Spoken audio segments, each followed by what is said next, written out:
제가 사실은 오늘 이 주도주 공략 기법과 9월의 공략주 이렇게 이제 준비를 했지만 주도주라는 거에 대한 기본적인 개념들이 있으셔야 돼요, 여러분들. 무슨 뭐 가장 최근에 움직였던 것들 중에 이제 뭐 코로나가 좀 확산이 된다 이러면서 다 죽었던 뭐 시젠이니 ST 바이오센서니, 저도 코로나 때 약국 가서 카메라 다 ST 바이오센서 그거 주잖아요. 그런 것들이 움직이고, 또 뭐 가장 최근에는 딥페이크와 관련돼 가지고 뭐 이런 뭐 저가주들 뭐 시총 500억짜리 뭐 1000억도 안 되는 것들이 막 그런 건 주도주가 아니에요. 2020년 3월부터 시젠이라는 종목이 10,000원, 20,000원부터 몇십만 원 가는 그럴 때는 그건 주도주지. 그러니까 테마가 하나의 현상으로 바뀌면서 그러한 것들이 확산이 되고 최소 6개월, 1년 정도 가는 그 흐름이 됐을 때 그게 주도 섹터라고 하는 거예요. 근데 지금 시장이 왜 어렵냐면, 오늘은 이놈이 주도주, 그거는 이제 주도주가 아니고 테마주입니다. 테마주. 오늘은 이 테마가 갔다가 내일은 저 테마가 갔다가 아침에 갭상승 빵 뜨고 윗꼬리 다 달리고 음봉받고 내일은 또 딴 놈이 가고, 정신이 없는 거예요, 정신이. 또 항상 우리가 살면서 어떤 경험을 합니까? 다 남의 떡이 커 보이는 거야. 그쵸? 내 떡은 요딴만한 것 같고, 그러고 내 떡은 썩어 뭉들어지는 것 같고, 그런 과정이 계속 지금 반복이 되니까 여러분들이 투자하는 게 정말 개떡 같다, 뭐 우리 흔한 말로 지랄 같다, 이놈의 시장 징그럽다, 뭐 별로. 작년 7월까지만 해도 2차 전지가 대세인 것처럼 그 고공행진을 하면서 확 했다가 갑자기 뭐 하더니, 그러면서 또 반도체 쪽들이 이제 주도권을 받아가지고 쫙 올라갔다가 6월 달에 고점을 찍고 괜찮겠지 하다가 다 가고, 엔비디아 140불 넘어간다, 이제 200불 간다라고 하고 있다가 엔비디아도 갑자기 92불까지 가고.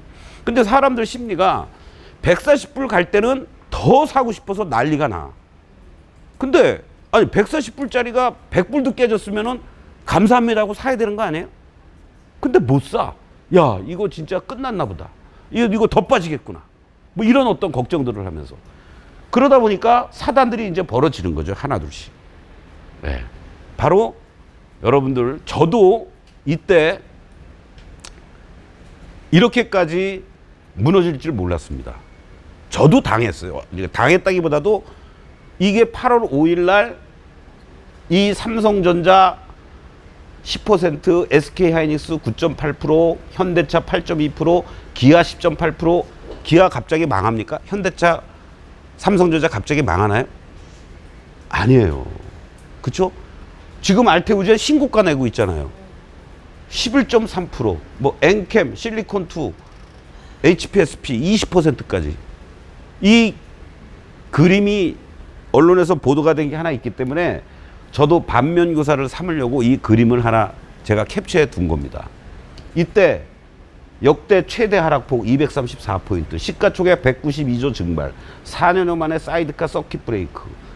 그 다음 날은 상승 사이드카 서킷 브레이크 걸렸죠. 924개 종목 하락, 전체 98%. 이거는 제가 91년에 증권회사 입사하고 93년에 금융실명제가 전격적으로 YS가 기자회견을, 그때 직원들 제가 병문안을 갔다가 부장하고 전부들 밥 먹고 있는데 긴급 기자회견을 하겠습니다. 7시 반인가 8시에. 내일부터 전격적으로 금융실명제 합니다. 그 다음날 주식시장이 어떻게 됐겠어요? 그때는 상한가 폭이 12%였나 7%였나 그때 시점이었습니다. 저희 전 종목 하한가. 근데 우리는 밥 먹다 말고 전부 다, 그때 이제 제가 리서치 센터에 있었는데 전부 부장이 야 다시 다 사무실 가자. 그때 핸드폰이 있습니까? 뭐가 있습니까? 공교롭게 그 과장님이 그 당시 때 여기 백병원에 뭐 수술을 해서 병문안을 갔던 거야. 그래가지고 안 그랬으면 만약에 집에 가 있거나 뭐 술 먹고 뭐 이런 자리였으면은 뭐 집으로 전화하든 아니면 못 받았으면 꽝이었을 텐데. 그러니까 우르르 다시 사무실 들어가서 도대체가 그때 뭐 인터넷이 제대로 있던 시절입니까? 뭡니까? 이거 뭐 저기 자료실이 이제 크게 또 돼 있었는데 얘기하고 또 뭐 산업은행에 관련된 사람들한테 이제 전부 다 뭐 자료가 아무것도 없어요. 그냥 앉아서 당하는 거지 뭐. 그게 이제 한 일주일 가까이 거의 전 종목 기세안가 가고 뭐 쌩 난리를 치는 그런 시절이었습니다. 그리고 이제 우리가 흔히 얘기하는 뭐 IMF 갑니다. 또는 미국의 서브프라임 사태 뭐 이런 어떤 과정인데 그런 거를 제외한다라면 왜 빠졌는지 뭐 뒤늦게 이제 뭐 엔키리 트레이드 청산이다 뭐다 뭐 이런 얘기들이 있었지만 얼마나 이게 허무한 일입니까 이런 일이. 그런데 더 골 때리는 건 뭐예요?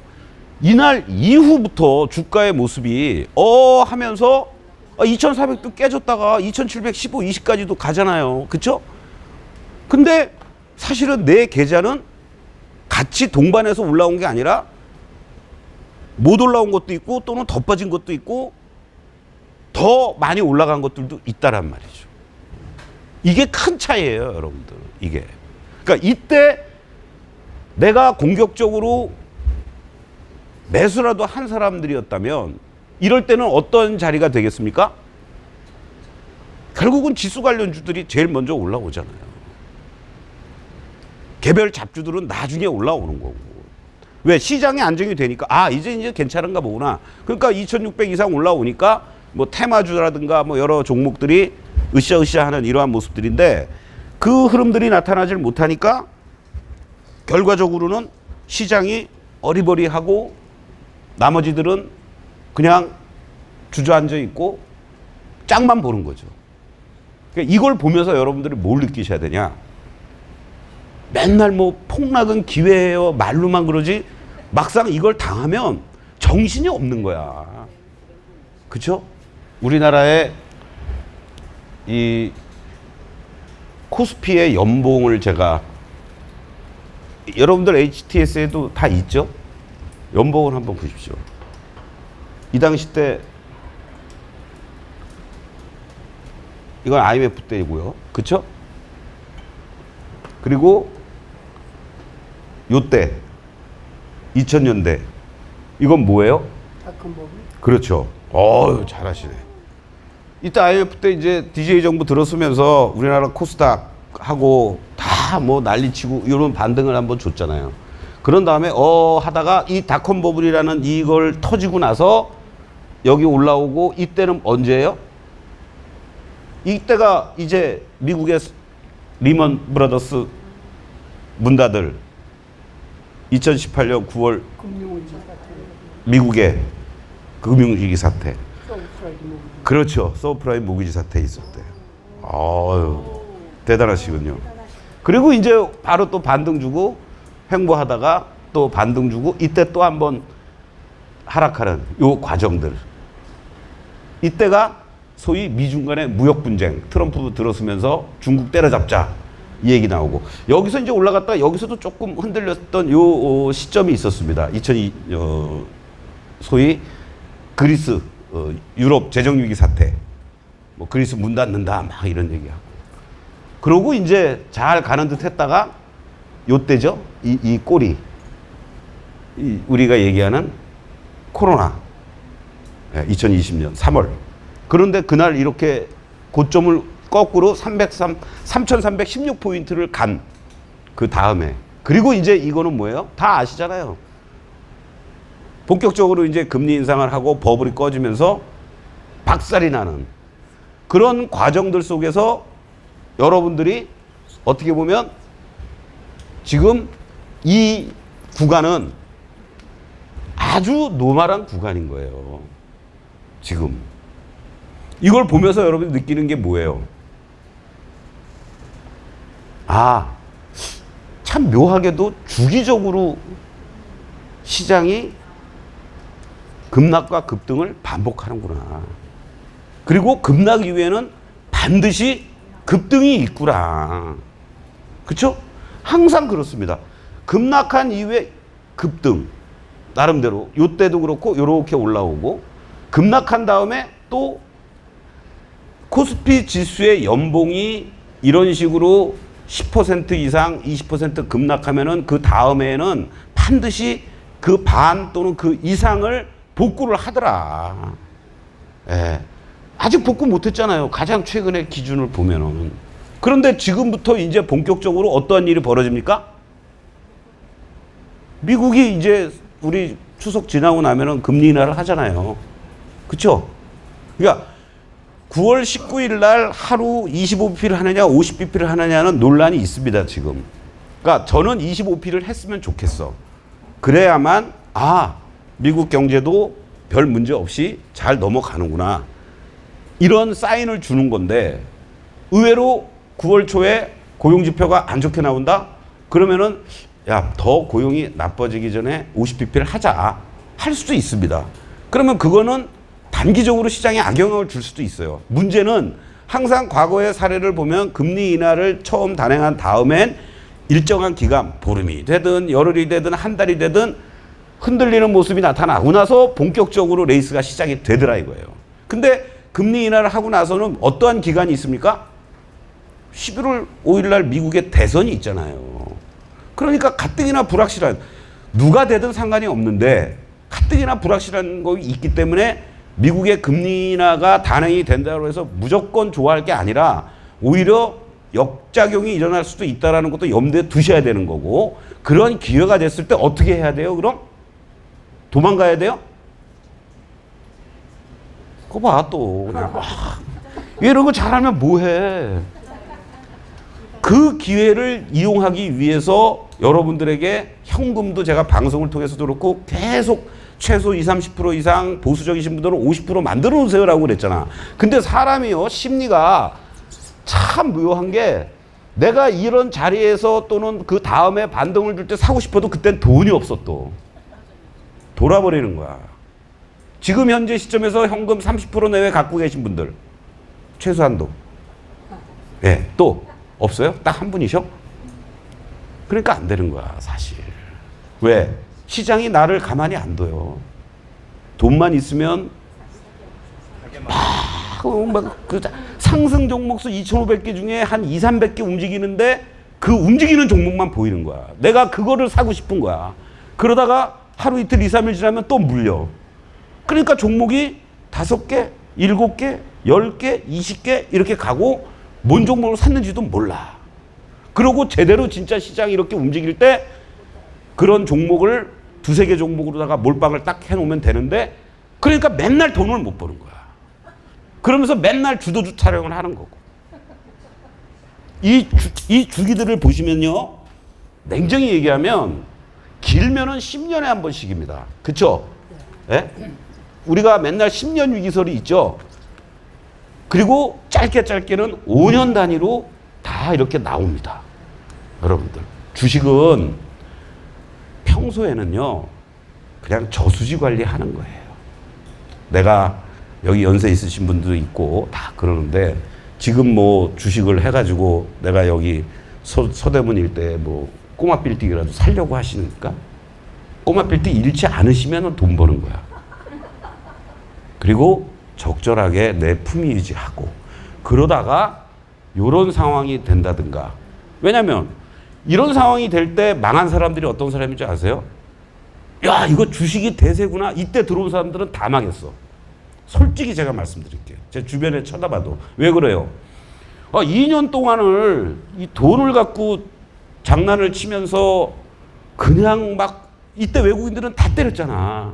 그리고 이때부터 들어오고, 그리고 다시 또 작년 말부터 외국인들이 들어오면서 올해 상반기 7월까지만 해도 여러분들 25조를 쓸어 담았잖아요. 그리고 8월 달에 한 2조 3천억 순매도 나왔는데 그걸 가지고 외국인들이 떠나요? 그렇게 얘기합니까? 아니라고. 얘네들은 철저하게 그런 기준을 갖고 하고 있는 거야. 돈을 벌겠다라는 거는 시간과의 싸움입니다, 여러분들. 그런데 그 시간이 주도주에 들어가 있지 못하면 그거는 말짱 꽝이란 얘기예요. 그리고 그 주도주를 공략하기 위해서는 시장을 읽을 줄 알아야 돼요. 내가 지금의 이 시장이 이러한 상황, 여러분들 이게 연봉으로 보는 거예요. 이게 2024년도의 연봉이야. 어떤 모습이에요? 십자형이죠. 여기처럼 밑꼬리 달린 장대 양봉이 아니죠. 이 밑꼬리 달린 장대 양봉은 뭐겠어요? 1년 내내 이게 3월 23일 날 저점이었나 아마 그랬을 거예요. 그죠? 1428포인트. 이때 이후부터 가만히 들고 있으면 어떤 종목이든 간에 다 수익이 난 거야. 한마디로 얘기하면 정말 집으로 가는 종목 아니고서는. 근데 그리고 작년에도 조금 돈을 벌었어. 그렇죠? 밑거리 양봉, 종가, 고가. 그리고 올해는 어때요?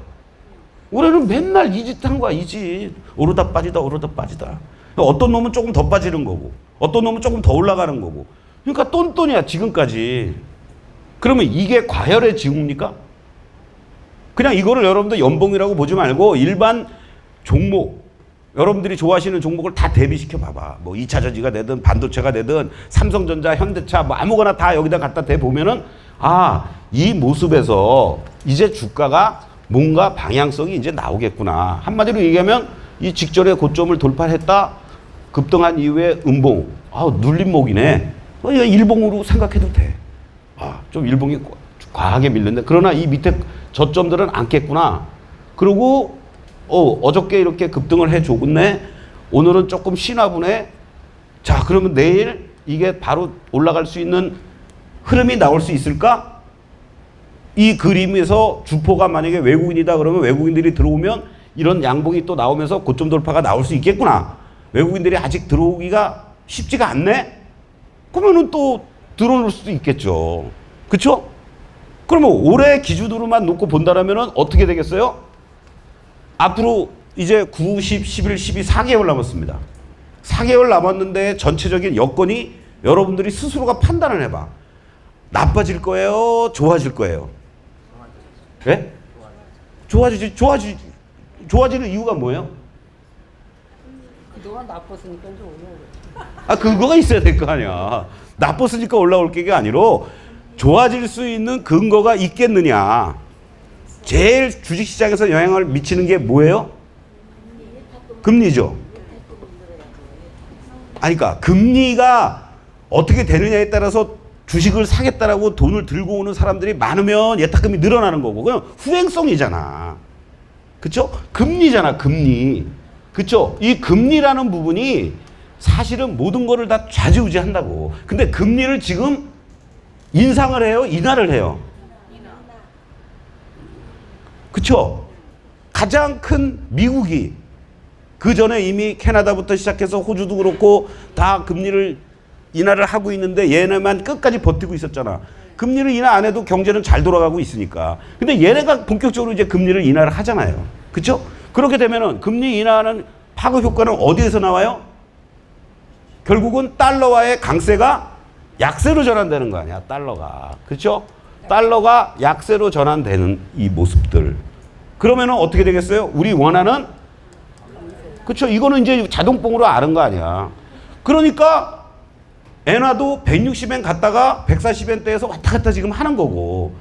아, 그러면은 또 지난번처럼 엔화가 160엔대에서 141엔까지 가면서 저런 대폭락이 나왔었는데 또 그러는 거 아니에요? 라고 이제 또 우리가 생각을 해야 되잖아. 그러한 가능성도 한 번은 남아 있다라고 보는 거예요. 대신에 전격적으로 그렇게 갑자기 엔화가 급락을 하고 강세로 전환되는 이 과정 속에서 헤지펀드라든가 엔캐리 트레이드를 가지고 했던 애들도 방어가 안 된 상태에서 갑자기 그냥 난리가 난 거지. 근데 이제 지금은 궁극적으로 BOJ에서도 늦어도 12월에는 추가적인 금리 인상 우리 할 거야 라고 하면서 계속 워닝을 주잖아. 사람이 알고 당하면 덜 아파요. 지나가다가 갑자기 뒤통수에 딱 맞으면 기절할 정도인데, 야, 너 때린다 그럼 때려봐 하면서 괜찮은 거야. 이제 그런 차이가 있는 거야. 그러면서 자금의 로테이션 현상이 나타나겠죠. 그럼 어떻게 되겠어요? 위험자산에 대한 투자는 축소가 되는 거고, 안전자산에 대한 선호도는 높아지는 여태까지의 구도였는데, 아니 미국이 금리가 5%대고 저렇게 미국만 사실은 블랙홀처럼 경기가 다 좋아지니까 다 거기 투자하지. 선생님 같은 경우에는 거기 투자하지 한국 시장 투자하겠습니까? 미국으로 가죠. 그렇죠. 근데 이제 보니까 얘네들도 달러도 메리트가 좀 떨어지고 금리 인하해? 그러면 금리도 낮아질 테고. 야, 그러면은 그동안 좀 축구 배고픈 애들이 어디야? 그 미리 우리 쪽으로 26조가 들어온 거죠. 그리고 얘네들은 최근에 들어왔던 애들 중에는 한 3분의 1 내지는 뭐 한 4분의 1 정도는 항상 이 달러와의 동향과 연동이 되는 외화 자산을 가지고 해지하거나 이런 애들.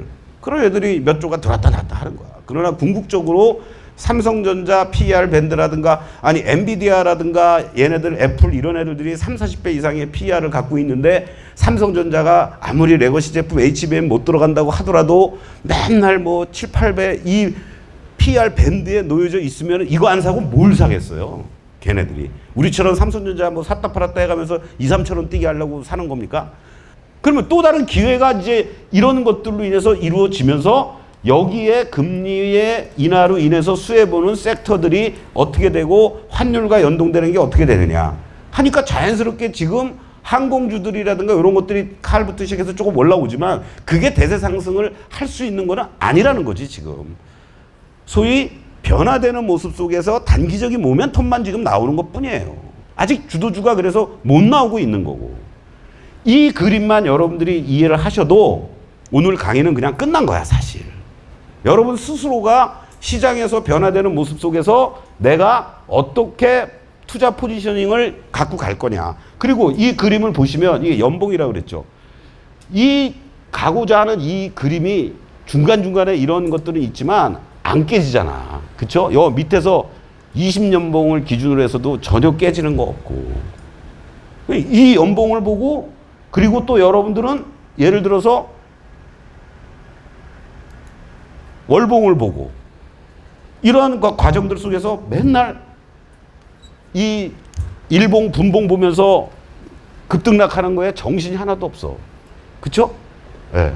여기 이 그림에서도 월봉에서도 여러분들 보시면 어떠한 모습이에요? 이 그림을 보시면 이때 1438포인트 3월달 그리고 급등 그걸 그대로 반납했잖아요. 여기가 최저점에서 이게 이제 급등을 그냥 했어. 그리고 우리가 항상 뭐 바닥을 찾는다 또는 뭐 여러 가지 얘기들을 많이 하지만 저점과 바닥은 언제인 줄 아세요? 여러분들? 몰라요, 아무도. 지나고 보니까 어저께가 저점일 수 있고 어저께가 고점일 수 있는 겁니다. 그리고 지나간 궤적을 보는 거지. 그러면 월봉으로 봤을 때 우리가 파동을 그리면 1파 상승 반전, 그리고 2파 조정, 그리고 3파가 지금 시작이 되는 거야. 시작되고 있는 거예요. 1파에 1.618배. 그냥 단순한 이론만 보면. 그러니까 1파 상승하고 만큼 2배 가까이가 올라가는 거야. 3파동이 제일 강한 거고 센 거고. 뜻하지도 않은 요게 한번 나온 거지. 블랙 먼데이. 그 다 돌려놨잖아요. 그쵸? 그리고 여기 저점에서부터 여기로 이렇게 또 이렇게 그려보면 잘 안 그려져. 이렇게 그려지면 이 추세도 하나도 안 깨고 가는 거야. 그래서 상반기 끝날 때쯤 돼서 연말에 3천을 간다. 증권사에서 뭐 리포트 나오고 뭐 다 그러는 이유가 이러한 요인들이 작용이 되고 있는 거다. 그러니까 이 그림을 말씀을 드리는 이유는 시장이 지금 너무나도 이러한 일도 당하고 그러면서 여러분들이 괴롭고 힘든 것 같지만 즐거움이 하나도 없는 것 같아요. 뭐 조금 예를 들어서 뭐 100만 원, 뭐 1000만 원 미만 가지고 뭐 장난치는 종목들이 뭐 5%, 10% 올라가는 건 있어도 조금 관심 있게 내가 접근을 해볼 만한 그러한 종목들에 대해서는 이게 뭐 올라가는 듯 하다가 들게 막 이 그림을 보시면 여기서 이게 1차, 2차 조정 가지만 계속 여기는 저점을 받아주면서 이 음봉들이 부담스럽게 작용이 되는 거거든. 이 왼쪽에 우리가 얘기하는 깡패들. 그쵸? 네. 이 음봉들이 이게 작은 것 같아도 여러분들 월봉으로 여기를 보세요. 이게 월봉으로 이게 13% 여기도 12% 이런 식으로 월봉상 내내 빠진 거야. 10%. 그러면 종목들은 어떻게 했어요? 종목들은 20% 30%씩 박살나 있는 종목. 그러니까 이 매물들을 여기를 넘어선 것만 해도 잘한 거지. 이 마지막 음봉의 자리들을. 그쵸? 여기 올라가려면 계속 소화를 시켜야 돼. 근데 지금 이 거래량 가지고 이게 됩니까? 어느 순간에 이제 빵 하고 양봉 하나가 나와주는 시점이 되면서 여기 이제 지지 받아주고 2750이 지지 받아주고 다시 또 올라가면서 이 3000이 오히려 이제 강하게 돌파해주는 모습이 나와준다라고 할 때는 새로운 대세 상승이 또 나오는 거라고. 그때 주도주가 나오는 거예요. 저걸 돌파하려는. 지금은 주도주가 없으니까 2750 근처만 가면 들겨 맞고 계속 이러는 거예요. 그러니까 종목별로 계속 돌아 나올 수밖에 없는 거고. 근데 거기서 여러분들이 판단을 잘 하셔야 되지. 뭘 판단해요? 내가 계속 단타를 칠 거냐, 아니면 일정하게 현금을 만들어 놓으면서 때를 기다리고 적절하게 분산 투자와 분할 매수를 할 거냐. 이걸 여러분들이 항상 고민을 해야 되는 시점이 최소한도 9월 이후부터 대선 전까지. 그러면 9월 이후부터 대선 전까지는 어떠한 흐름으로 대응하시면 되겠어요? 준 테마성 종목이라든가 준 주도 종목. 지금 뭐 크게 보면 제가 방송에서 계속 말씀드렸지만 반도체는 저점은 나온 거야. 반도체 박스 플레이 하시면 돼. 이 과정들을 여러분들이 트레이딩을 하셔야 된다고. 이 마켓 사이클은 제가 평소에도 항상 얘기하는 거지만은 이거에 한마디로 얘기하면 뭐예요? 반대로만 생각하시면 돼. 반대로. 이런 구간이 갔을 때 나는 이제 좀 슬슬 한 발 빼야 되겠구나. 칵테일 파티가 끝나나 보다. 너도 나도 열광을 하려고 할 때. 그리고 이러한 시점들이 됐을 때 이제 좀 들어가 볼까? 근데 쫄아 사실은. 겁나. 예. 더 떨어지면 어떡하지? 예. 나 이거 지금 뭐 도저히 희망이 안 보여. 너도 나도 내 주변에서 철이 엄마, 순이 엄마 전부 다 도망간대. 나도 빨리 도망가야지. 그러고서는 이제 막 이렇게 가니까 이제 아싸야, 이거 진짜 이제 제대로 이제 뭔가 돈 좀 벌어봐야 되겠다. 그러고서는 요거 잠깐 먹고 또 이렇게 가는 거죠. 그러니까 이 사이클에 정말 반대로 해야 되겠다라는 생각. 근데 이제 중요한 거는 어떠한 종목을 갖고 있느냐에 따라 틀리겠죠. 또는 어떠한 종목을 공략하느냐에 따라서도 틀린 거고. 근데 그거는 나쁘게 얘기하면 경험입니다. 사실은. 아무리 이론적으로 제가 방송에서 나가서 오늘의 공략주 해가지고 뭐 찍어드리고 또는 뭐 단기적으로도 말씀드리고 다 하지만 바로 올라가는 것들도 있고 며칠 있다가 보면은 빠졌는데 하더니 또 올라가는 것도 있고 뭐 많아요. 근데 그거는 정말로 여러분들이 시장도 먼저 읽어야 되고 지금의 시장의 위치가 어디에 있는 거고 또 이러한 종목이 궁극적으로 다시 갈까 하는 이런 여러 가지 뷰도 필요한 거고 공부를 해야 되지. 그렇기 때문에 이러한 역발상의 전략을 한다라는 게 쉽지가 않다라는 거예요, 사실은. 그러니까 맨날 시장에서 움직이는 종목만 쫓아다니려고 하는 거고, 그러다 보니까 짧게라도 좋은 수익이 나오는 것 같은데 제대로 대응을 못하면 다 꽝이고 손실 나고 종목 수만 늘어나고 정작 제대로 사고 싶을 때는 돈이 없고, 그렇다고 맨날 뭐 달러 빚고에다가 쓸 수는 없잖아요. 그래서 더 욕심내서 신용 미수 질러서 며칠 만에 또 다 깡통되고. 그게 심각한 얘기예요, 여러분들. 우리 시장이 이번에 또 올라올 수 있던 가장 큰 게 뭐예요? 단숨에 8월 5일 날 블랙 먼데이 하고 그 다음에 신용 잔고만 2조 이상 급감을 했잖아. 그러니까 주식시장은 항상 피를 빨아먹고 가는 거야. 제 개인적인 생각으로는요, 지금 여러분들이 전부 다 지쳐하고 힘들어하고 어떡할까 하는데 한 번의 충격이 또 올 수도 있어요. 그때 잘 견뎌내야 돼. 그때 조금이라도 더 돈을 만들어 놓고 세상에 공포 영화가 여러분들 한 번에 끝납니까? 한 번에 안 끝나요. 제가 제일 좋아하는 게 이제 과거에 13일의 금요일, 제이슨, 그 열광을 하면서. 왜냐면 그걸 보면은 여자친구랑 같이 가면은 어머 무서워 그러면서 이렇게 안기거든. 그러면 딱 이 무서운 장면에서 딱 이렇게 할 준비를 하고 이제 그런다가 막판에 이제 또 항상 딱 나타나지 않습니까? 그 똑같은 거예요. 8월 15일 날 이후에 하면서 왔지만 이게 또 한번 왕창하면서 2600 근처까지 한번 갈 수 있는 라인이 있단 말이야. 그걸 대비하기 위해서 30%라도 현금은 만들어 놓고 조금 더 올라오는 자리들이 있으면 뭐 50%까지도 만들어 놓고 대비를 해야 되는 거고.